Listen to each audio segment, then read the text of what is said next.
1, 2, 3, cheese. Yeah. So it's not even she's taking your picture, but you're taking her picture. I'm taking her picture. I mean, I don't know why we're even at the premiere. It might as well be called the Jamie Chon show, you know? I don't know. So you're a good oppa, what we could say. You're a good oppa, we can already tell. I guess. Yeah, taking not the significant other, the girl, but taking the little sister. That's really sweet. Yeah. No, so growing up in the stateside in LA, were you always this role of being the older brother, the first son? Was this like a true thing into your family too? I mean, it was always just a kind of known thing that I'm an older brother and I'm supposed to, you know, have these responsibilities.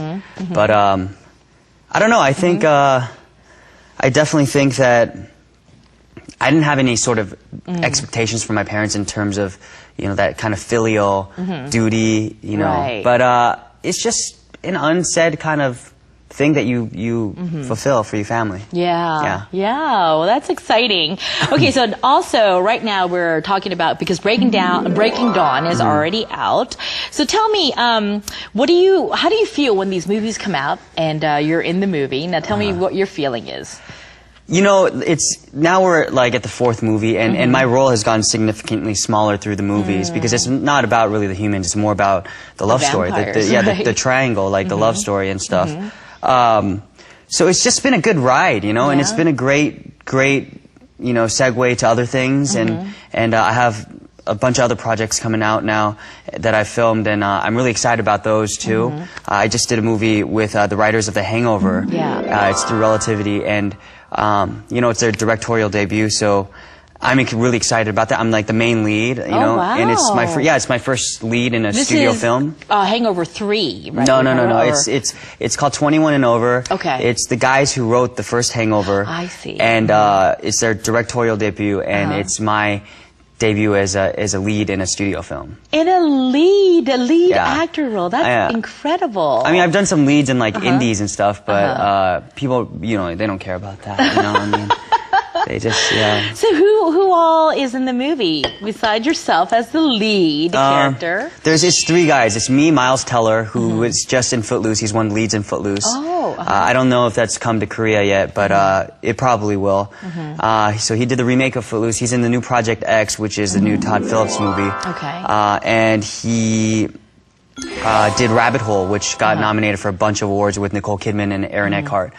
And then there's also Skylar Astin. He was original cast of Spring Awakening on Broadway, and he was in Taking Woodstock that Ang Lee directed, and was in this other movie called Hamlet 2, which he always brags about, and we're like, I don't even know what the hell that is, bro. I don't even know what the hell that is, bro.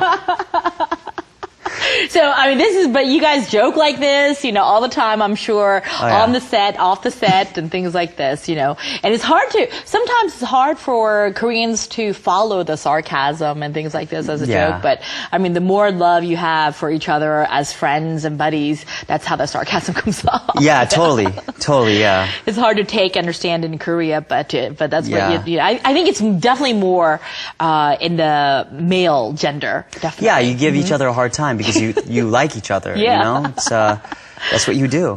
Like guys, when they say hello, it's like you start hitting them, you know, hey, how are you, buddy? And the harder you hit, the closer you are. Yeah, exactly. Yeah. Okay, so tell me a little bit about this Breaking Dawn that is just out. Tell me a little bit about what is the title of this Breaking Dawn? I mean, like, if, you know, it's like the stages of, you know, the night and stuff. I mean, there's twilight, there's the new moon, there's eclipse, there's Breaking Dawn. And I think, you know, it's the end of Bella's life as a human being and the beginning of a new life with her vampire, I guess, husband. There's a wedding, there's a huge wedding, which everyone's really excited about.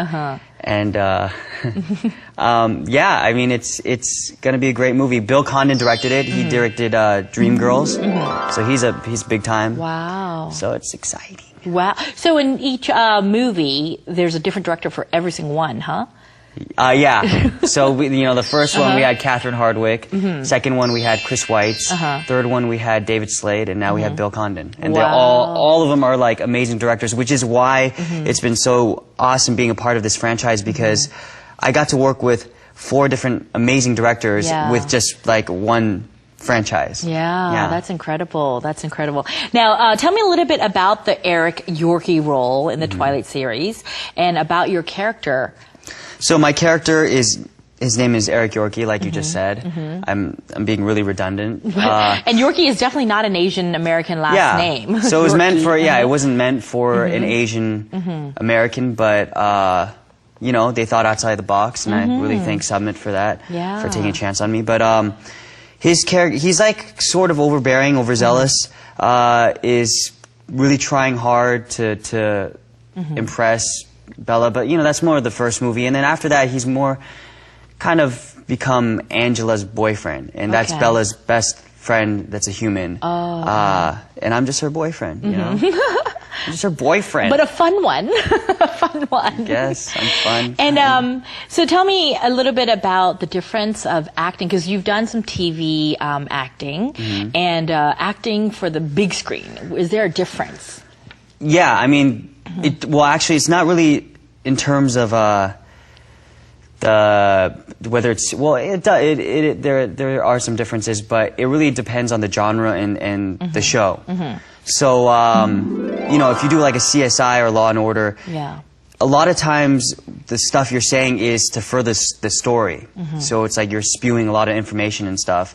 And there's a pacing of the show, because they only have, say, 30 minutes to tell the full episode.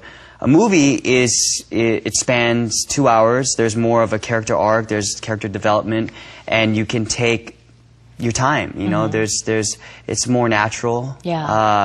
And I don't know. I love film, but television. I'd love to do a sitcom or something like that. But it's a totally different thing. Yeah, that is probably true. Definitely true.